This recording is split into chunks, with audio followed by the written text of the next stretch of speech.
এ নওজওয়ান তরুণীর আব্বারা, কারবালা ময়দানে ইমামে হুসাইনের গলা কাটা হয়েছে। ইমামে হুসাইন হুজুরকে শহীদ করে দেওয়া হয়েছে। দুনিয়ার মানুষ ইমামে হুসাইনের শহীদ দেখেছে, ইমামে হুসাইন শহীদ হয়েছে, কিন্তু হাকিকাতে এই শহীদ আয়নায়ে মুহাম্মাদের রাসূলুল্লাহর শহীদ হয়েছে। এই জন্য পৃথিবীর জমিনের মানুষ ইমামে হুসাইনের শহীদের উপরে এত দুঃখ তাদের। হাকিকাতে মুহাম্মদ রাসূলের শহীদ।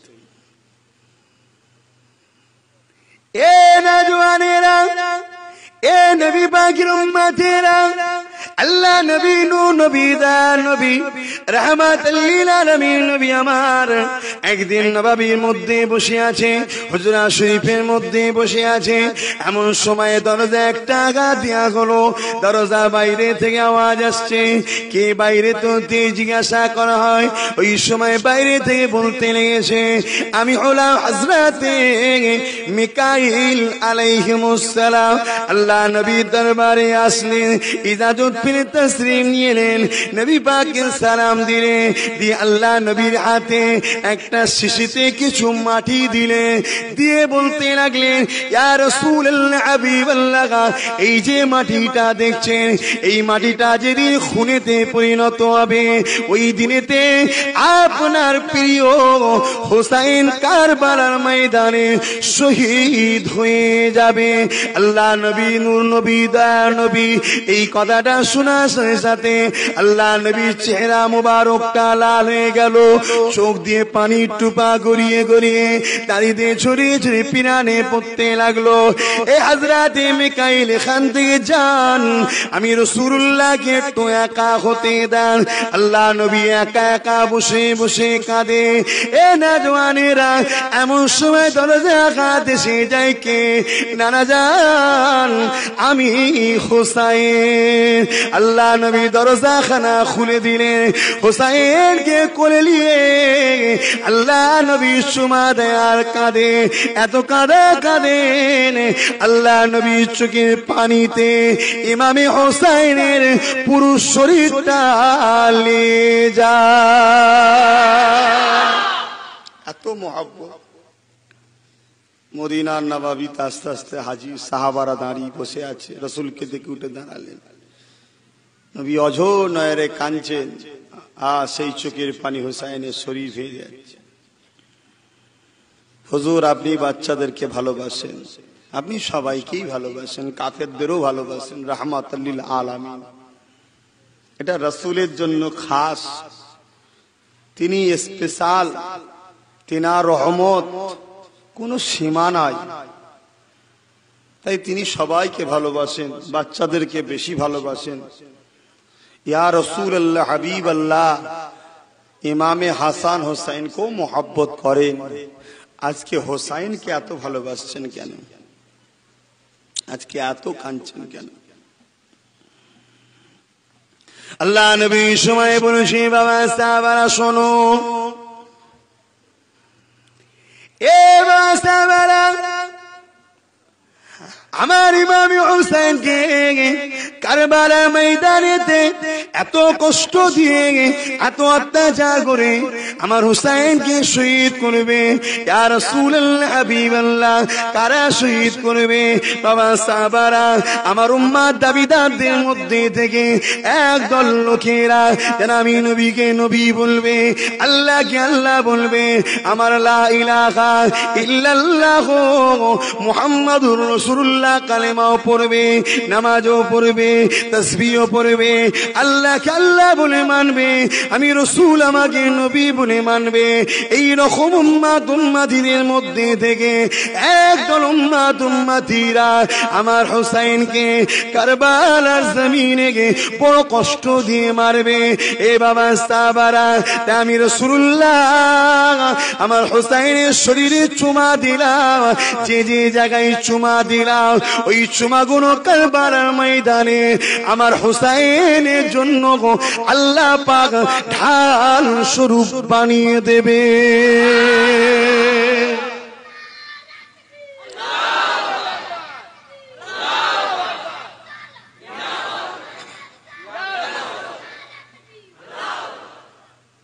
তীর মারবে, ঢাল মারবে, বল্লম মারবে, কিন্তু আমার হোসাইনের কিছু হবে না। এজন্যে আমি তা সারা শরীরে চুমা দিয়ে রাখলাম। এই চুমাটা ঢাল হিসাবে ব্যবহার হবে।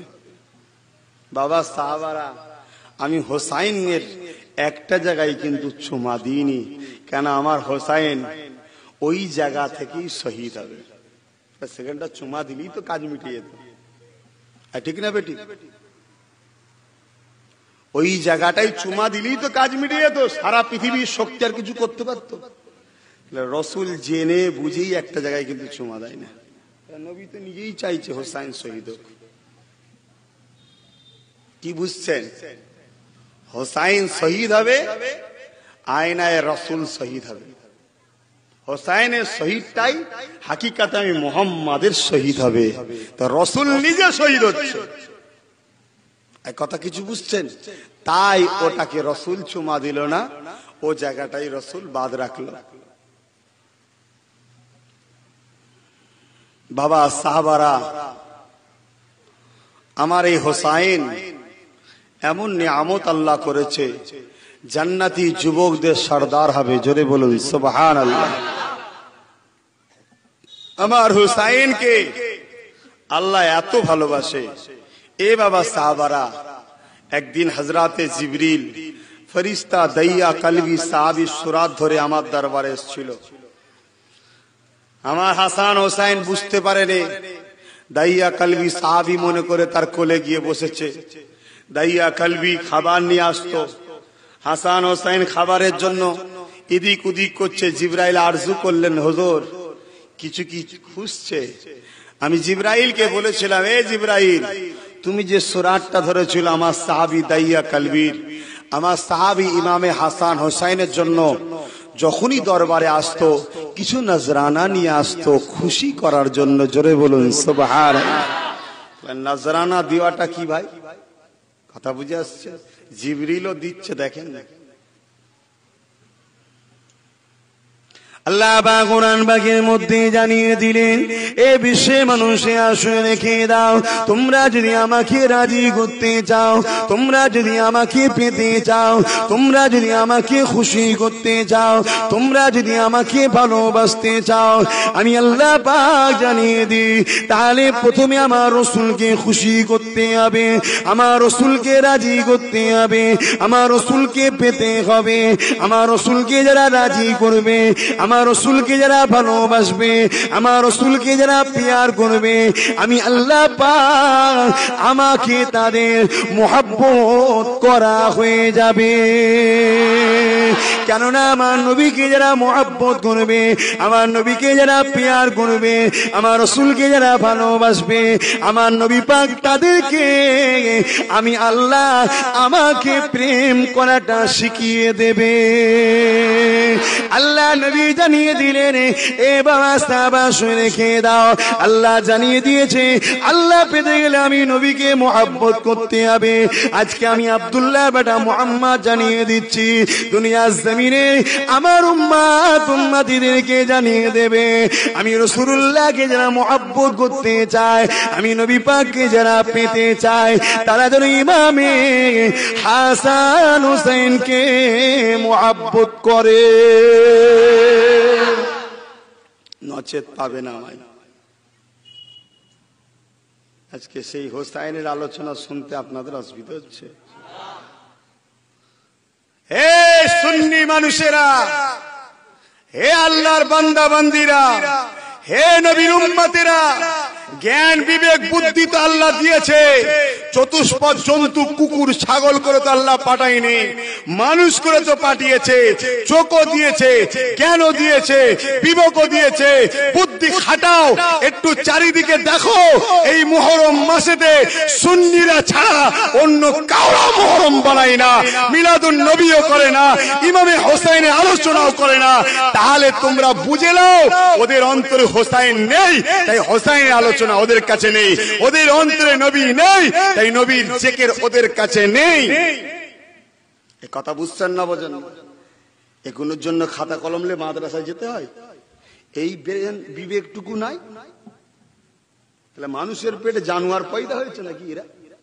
এই ব্রেনটুকু যাদের মধ্যে থাকবে না যে সত্যি তো হোসাইনকে ভালো না বাসলে রসুল বলছে আমায় পাবে না, তো হোসাইনের আলোচনা হবে, হোসাইনের জেকের হবে, হোসাইনের কথাবার্তা হবে। আলোচনাকে জেকের কথাবার্তা বলে রে ভাই, সেখানে ইমামে হোসাইনের কথা হবে, মানুষজন এসে শুনবে আহা কত কষ্ট করেছে ইমামে হোসাইন ন্যায়ের জন্য, ইনসাফের জন্য, সত্যর জন্য, হকের জন্য। এটা শুনে মানুষের অন্তরে হোসাইনের জন্য প্রেম হবে, মহব্বত হবে, ভালোবাসা হবে। এটা তো রসুলের প্রেম হবে। রসুলের প্রেম যখন হয়ে যাবে আল্লাহর প্রেম হয়ে যাবে। আল্লাহর প্রেম যাদের অন্তরে হয়ে যাবে, না দুনিয়ায় অসুবিধে হবে না আখিরাতে অসুবিধে হবে। জোরে বলুন সুবহানাল্লাহ। শুধু তসবির গাঁট উল্টাচ্ছে। কেন লাঠি খেলছি আমরা?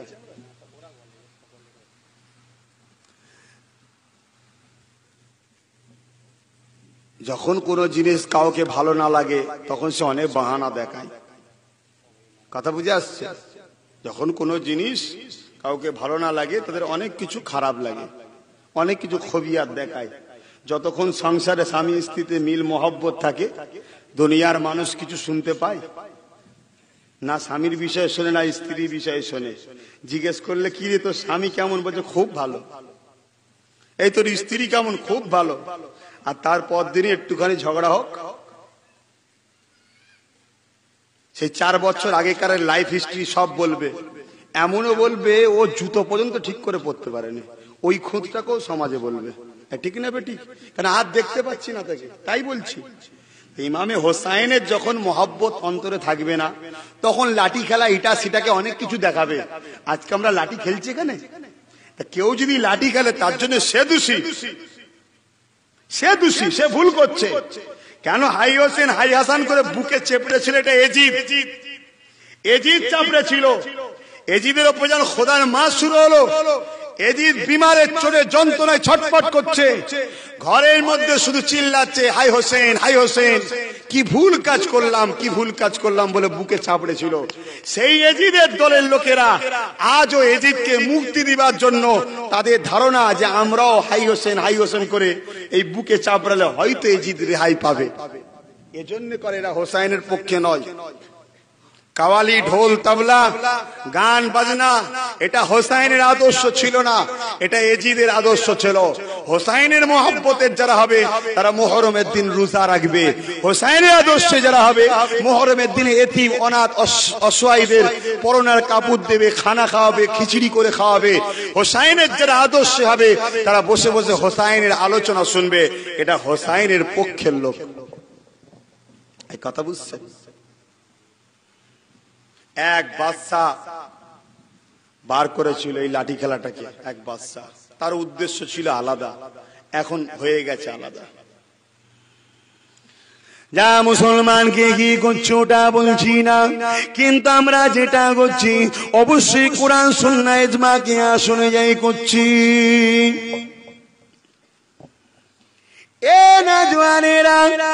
এর মধ্যে কলম চালাবা কোনো ক্ষমতা নাই। আমি চ্যালেঞ্জ দিয়ে বলে যাচ্ছি, এই যে আলোচনা মাহফিলটা হোসাইনের জন্য হচ্ছে, এখানে কলম চালাতে কেউ পারবে না। মুসলমান কোরআন সুন্নাহ থেকে দলিল দাও, যেটা করা চলবে না। এরকম করে মানুষের কাছে বললে হবে না, আলেমে হাক্কানীদের কাছে বলতে হবে, সুন্নি আলেমদের কাছে সে দলিল দেখাতে হবে। আমার আব্বারা শুনে রেখে দেয়, আল্লাহ নবী নূহ নবী দয়ার নবী সাহাবাদিওকে বলতে লাগলেন, বাবারা আমার হোসাইন আমার হাসানকে আল্লাহ এত মহব্বত করে, যখন ছোটবেলাতে দুলনাতে দুলতো আমার ইমামে হাসান হোসাইনের আম্মা আমার বেটি ফাতেমা রাত জেগে আল্লাহর ইবাদতের জন্য দাঁড়িয়ে যেত। গভীর রাতে তাহাজ্জুদ নামাজে জওয়ানির সময় দাঁড়িয়ে যেত, আল্লাহ পাকের ইশকে দিবানা হয়ে যেত, আল্লাহ পাকের ইশকে ফানা হয়ে যেত। এমন সময় ইমাম হাসান হুসাইন যদি কেঁদে উঠতেন কখনো কখনো, ওই সময় আল্লাহ পাক জিবরাইলকে ডাক দিতে, এ জিবরাইল দুনিয়া জমিনে যা, আমার ফাতেমা আল্লাহর ইমাম হাসান হুসাইন কাঁদছে, এ জিবরাইল জলদি করে যা, আমি আল্লাহ ফাতেমা আল্লাহদেরকে মহব্বত করি, ইমাম হাসান হুসাইনকে পিয়ার করি, এ জিবরাইল জলদি করে যা। ইমাম হাসান হুসাইনের কান্নার আওয়াজ ফাতেমা কানে যাচ্ছে না, কেননা ফাতেমা আমার ইবাদতে দাঁড়িয়েছে, ফাতেমা আমার প্রেমে দাঁড়িয়েছে, ফাতেমা আমার ইবাদত করতে লেগেছে। ইয়া রাসূলুল্লাহ হাবিবাল্লাহ, ওই সময় আমি জিবরিল দুনিয়া জমিনে এসে ইমাম হাসান হুসাইনকে সান্ত্বনা দিয়ে ঘুম পড়িয়ে দিতাম।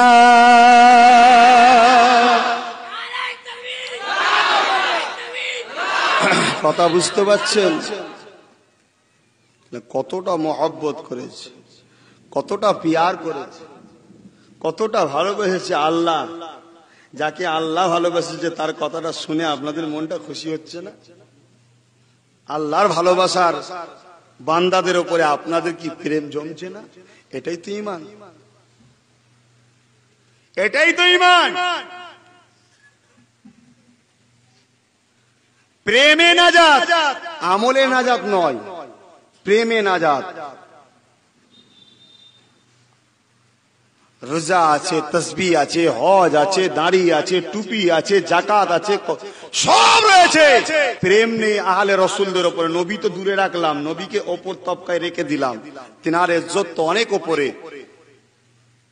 আহলে রসুলদের উপরও প্রেম নেই, ওর মধ্যে ঈমানই নেই। এই কথা শুনছেন? নবী তো অনেক উঁচু মাকাম তিনার, তেনাকে ছেড়ে দিলাম। নামাজ তসবিহ সব রয়েছে, আহলে রসুলদের উপরে প্রেম নেই। আল্লাহ নবী নিজে জানিয়ে দিন, বাবারা শুনে রেখে দে, আমার আহলদেরকে যদি কেউ কষ্ট দেয়, আমার আহলদের কষ্ট দিয়া মূলক কোনো কথা বলে, আমার আহলদের উপরে কেউ যদি অত্যাচার করে, আমি রাসূলুল্লাহ আমার শাফাআত তার জন্য হারাম, এবং আল্লাহ পাকের জান্নাত তার জন্য হারাম হয়ে যাবে। রাসূল বলছে, জান্নাত যদি তোর জন্য হারাম হয়ে গেল, কেন বাবা এত কষ্ট করছিস?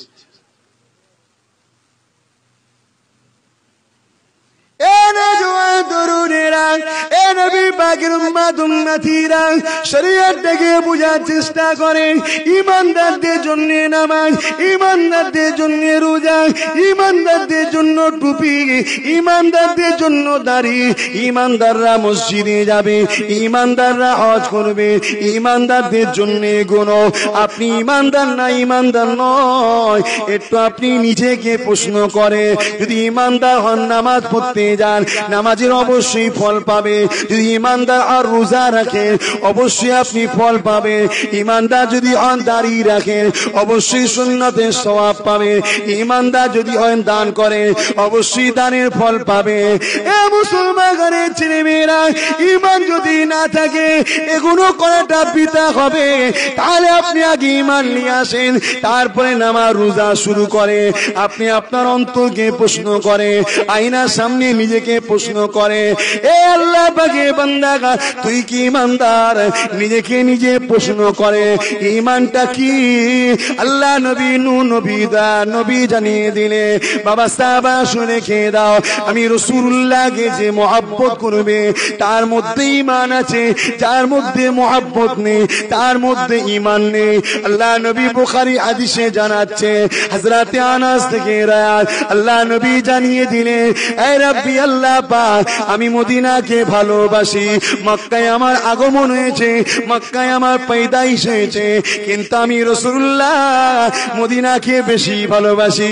আল্লাহ, আমি মুহাম্মদ আপনার কাছে হাত তুলেছি, মক্কায় আমার আগমন ঠিকই কথা, মক্কায় তোমার ঘর ঠিকই কথা, কিন্তু আল্লাহ মক্কায় তোমার হাবিবের ঘর, মক্কায় তোমার হাবিবের মহব্বত বেশি, মদিনার উপরে তোমার হাবিবের মহব্বত বেশি, মদিনায় তোমার হাবিবের ঘর। আল্লাহ পাক, আমি মুহাম্মদ তোমার কাছে চায়। মক্কার উপরে তুমি যা রহমত বর্ষণ করেছো তার থেকে দুগুণা বেশি রহমত আল্লাহ তুমি আমার মদিনায় দাও।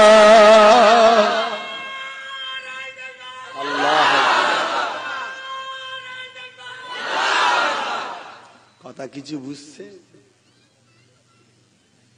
প্রথম কাতারে সাফাত চাই তো মদিনার সাথে লেগে থাকো। প্রথম ময়দানে মাশরে প্রথম কাতারে সাফাত। আল্লাহ রসুল বলছেন সর্বপ্রথম আমি সাফাত করব আমার আহালদের, তারপরে সাফাত করব মদিনাবাসীদের। এই কথা কিছু বুঝছেন? তারপরে মক্কা। তাহলে যদি প্রথম কাতারে সাফাত চাও মদিনার সঙ্গে লেগে থাকো। মদিনাকে ভালোবাসবে কেন? মদিনা ওয়ালার জন্য। তো মদিনা ওয়ালা তোমার মধ্যে নেই, তুমি বেরিয়ে পড়েছো নাকি? আফসোস, কোটি কোটি মুসলমান আছে, কোটি কোটি দাড়ি আছে, টুপি আছে, জুব্বা আছে, মসজিদ আছে, মাদ্রাসা আছে, যাকাত আছে, খায়রাত আছে, দান আছে, জিকির আছে, সব রয়েছে। আফসোস রসুল আমাদের কাছে নাই। এজন্য এত কিছু থাকার পরও সব নাই। টাকা আছে, লেবাস আছে,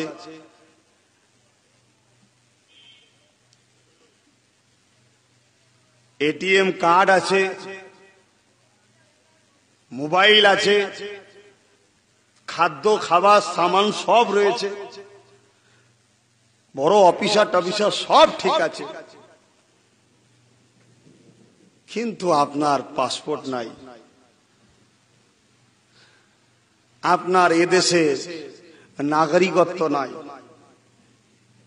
আপনি এ দেশের নয়, আপনার কোনো মূল্যও নাই। সব নিয়ে হাজির হয়েছেন এয়ারপোর্টে। আল্লাহর কাবায় যাবেন, মদিনায় যাবেন, কত মনে খুশি, স্বপ্ন দেখছে কাবায় যাবে। এখন তো মদিনার কথাটা বাদ দিচ্ছে, অনেকে তো মদিনায় যেতে চাই না, ফাটা কপালে কিছু আছে হাজি। মদিনায় যাবে, মক্কায় যাবে, কত খুশি করে যাচ্ছে, সব ঠিক আছে, পয়সাও আছে পকেটে, কিন্তু আপনি পাসপোর্টটা নিয়ে যাননি। পয়সা রয়েছে, টিকিট কাটতে পারবেন, কিন্তু পাসপোর্ট ছাড়া, ভিসা ছাড়া আপনি আর প্লেনে উঠতে পারবেন? আপনার মক্কায় যাওয়া হবে তো মনের আশা, জান্নাত যাব, নামাজ পড়ছে, রোজা রাখছে, হজ করছে, যাকাত দিচ্ছে, দান করছে, দাঁড়িয়ে রেখেছে, জিকির করছে, শত আশা, জান্নাত যাব, জান্নাত যাব, জান্নাত যাব, ঈমান নেই। ঠিক ময়দানে মাশরে ওই সেম জিনিস হবে। এই কথা বুঝছেন? চোখের পানি ফেলে যেমন ঘরে আসতে হবে, প্লেন চলে যাবে, ঠিক ময়দানে মাশরেও চোখের পানি ফেলতে ফেলতে জাহান্নামে যেতে হবে, জান্নাতে যাওয়া হবে না। আর ঈমান ঠিক রাখো, মালপত্র কিছু নেই, ওখানে ঠিক চলে যাবে মক্কায়, ভাই কিছু কাপড় দে, ভাই কিছু খাবার দে, চেয়ে চুয়ে যেমন হোক করে হজ ঠিক তোমার হয়ে চলে আসবে। ঈমান যদি থাকে, আল্লাহর দয়া পেয়ে, রসুলের শাফাত পেয়ে যেমন হোক করে তোমার জান্নাত ঠিক যাওয়া চলে যাবে। জোরে বলুন সুবহানাল্লাহ, আরো জোরে বলো। মুসলমান, ঈমানকে তুমি তোমার জাগাও, তোমার ঈমান ঘুমোচ্ছে। এত ভয়, এত ভীতু, এত পিছিয়ে রসুল উম্মত উম্মতি আজকে। তুমি তোমার ঈমানকে প্রশ্ন করো, তোমার অন্তরকে প্রশ্ন করো, তুই কি জন্য দুনিয়ায় এসেছিস? ব্যবসা করবি, খাবি দাবি, ছেলে বউ নিয়ে থাকবি, এজন্যই? শুধু এটাই তোর কাজ? তোমার আর একটা কোনো কাজ আছে কোনো জায়গায়? সেটা হলো মুহাম্মদ রসুলের গোলামি করতে আল্লাহ পাঠিয়েছে। করছো গোলামি? করছো? যদি বলা হয় চলো কলকাতায় যেতে হবে রসুলের জন্য, আমার আজকে ইমার্জেন্সি কাজ আছে, হাটে যেতে হবে, যাও। আমার জন্যই ভাই তোমায় রুখে রাখতে পারবো না, কেন আমি তোমার খোদা নই তো, নাউজুবিল্লাহ। আমি তোমার ভাই হই, তুমি যে নবীর উম্মত আমিও সেই নবীর উম্মত, তাই তোমায় শোনালাম, চলো। সময় নেই। এই মাসে মাসে 200-500 কোটি টাকা দিয়ে একটা ফান্ড কর রসুলের জন্য, কিতাব লিখতে হবে, মাদ্রাসা করতে হবে, মসজিদে দিতে হবে, অসহায় গরিব এতিমদের ঘরে পড়ার ব্যবস্থা করতে হবে, দিবি? কোথা পাবো? ছেলে তারপরে এসে বলছে, আব্বা অ্যাপেল একটা S7 বেরিয়েছে 91,000 টাকা দাম। বাবা ঠান্ডা হয়, এক সপ্তাহ পর দেবো খুনি। না আব্বা এক্ষুনি দিতে হবে। ওহ কি সমস্যা। ওই দিক থেকে কচির মা বলছে, কেন একটা ছেলে কেন জ্বালাচ্ছে, বদলে দাও না। কি করবে, ওদের জন্যই তো করছো। ও সবকিছু করছে ছেলের জন্য, রসুলের জন্য নয়। তা কিয়ামত দিন ছেলেকেই বলো খুনি একটু চ জান্নাত লিছ। কথা খারাপ লাগছে? আমারও সংসার আছে, ছেলে দেয়নি, আল্লাহ চাই দেবে। আমি নিজের ঘর করার আগে নবীর ঘর করেছি, তারপরে নিজের ঘর করছি। এখন আগে নবীর ঘর করেছি। কিয়ামত দিন বলতে পারবো, এই এত বড় বাড়ি করেছিলিস কেন, এসি লাগিয়েছিলিস কেন? আল্লাহ যদি বলে, আগে তোমার রসুলের করেছি, তারপরে নিজের শখ মিটিয়েছি। তোমার রসুলের বাদ দিয়ে আমি করিনি, আগে তার ঘর, তারপরে আমার ঘর করেছি। ওই ঘরের ওসিলায় এই ঘরের হিসাবটা একসাথে আল্লাহ করে নিতে পারে। কথা কিছু বুঝে আসছে? কিন্তু কি করেছো? এত তো মুসলমান বসে আছো, নবীর জন্য কি করেছো বলো? ডেলি তো থুতু ফেলো, 1000, 2000, 500, 100 টাকা থুতু ফেলো। তেরঙ্গা পান গুটকাই থুতু ফেলো ডেলি মুসলমান।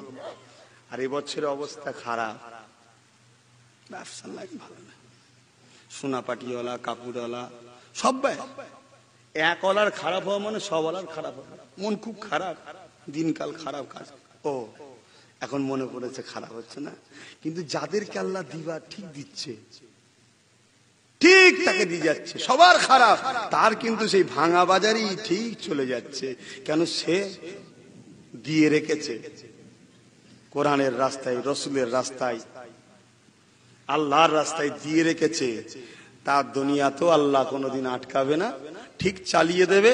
আর পরকালেও কোনো জায়গায় তার মঞ্জিল আটকাবে না, ঠিক পার হয়ে যাবে। জোরে বলুন সুবহানাল্লাহ। তাই আমি গুনাহগার ফুরফুরা শরীফ আহলে সুন্নাত ওয়াল জামাত নামে একটা ইউনিটি তৈরি করছি। ইসলামের স্বার্থে বৃহৎ একটা শক্তি তৈরি করতে চাইছি। বাংলার 20 লক্ষ যুবক একটা জায়গায় আনতে চাইছি, যে বাংলায় আমার রসুলের বিরুদ্ধে, ওলিদের বিরুদ্ধে, ইসলামের বিরুদ্ধে কেউ কিছু বললে তার প্রতিবাদ করব। করা দরকার আছে না নাই?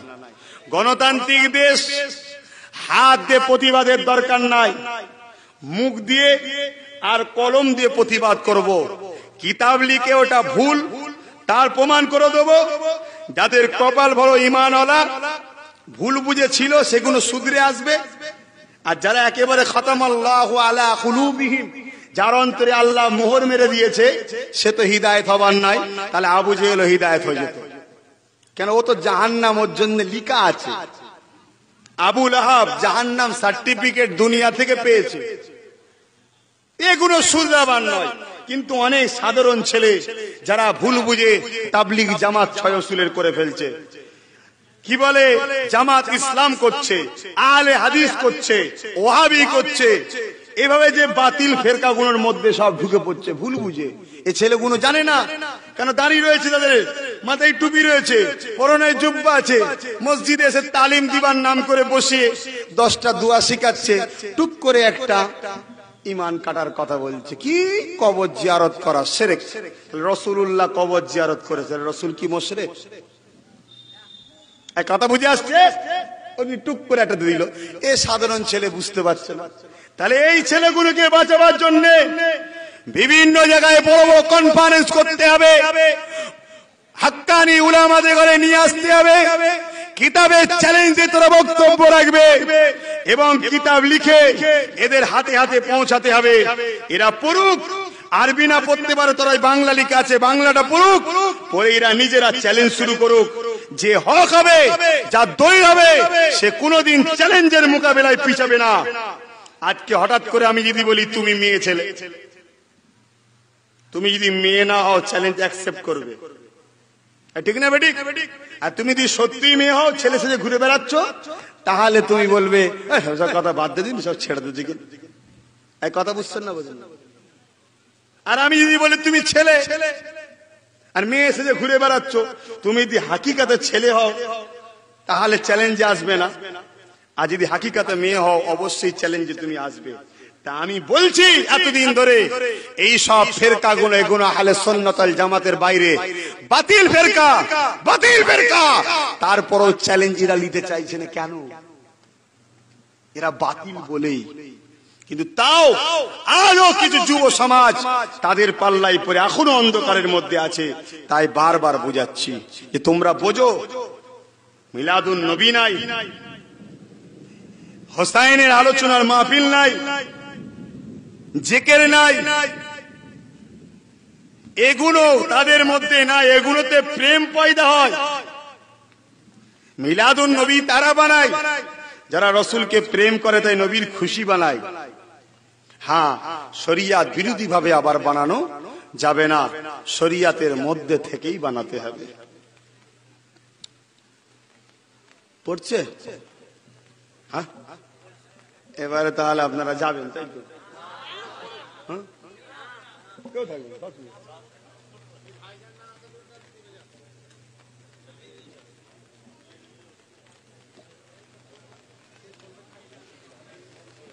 যাও, যারা যাবার চলে যাও। পানি জোরে আসবে, কোথা বাপের ছেলে মায়ের ছেলে ভিজে যাবে। ঘরে যাও, ঘরে যাও। আর যদি বলতো বস 1000 করে টাকা পাবি, ওরে বাপ, জায়গা হতো নাকি? মারপিট হতো। হাডুডু খেলার মতো কাদা দৌড়কে ফেলতে পুড়ে যেতাম। কথা বুঝে আসছে? না বাবু, তো পানি জোরে এলে এখানে বসে খুব বলছো জান্নাতের বাগানে। না বাবু, নিচেই। আমি একটু আনন্দ খুশিতে কথা বলছি, খারাপ লিখছেন? বুক ফাটছে আপনাদের? ফাটে, ফাটুক গে যা, আওয়াজ না হলেই হবে। দরুদ শরীফ আল্লাহুম্মা সাল্লি আলা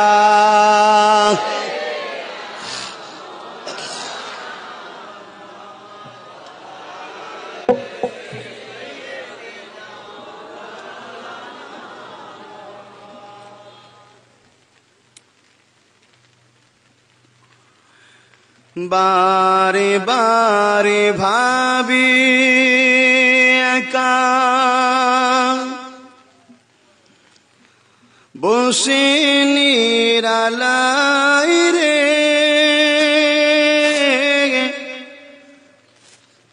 পাখি হলে উড়ে যেতাম সোনার মদিনায় রে, সোনার মদিনায় রে। বুলবুলিরা কোথায় যাও, উড়ে যাও কোথায় রে, আমার সালাম পৌঁছে দিও নবীজি রোজায় রে, নবীজি রোজায় রে। বারে বারে ভাবি একা বসে নিরালাই রে, পাখি হলে উড়ে যেতাম সোনার মদিনায় রে, সোনার মদিনায় রে। রহম করো ও গো আল্লাহ, ও হে দয়াময় রে,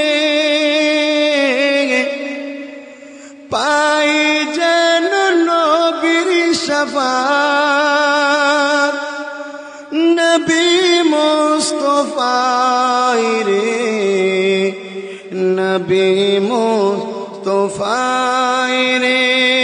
আল্লাহুম্মা সাল্লি আলা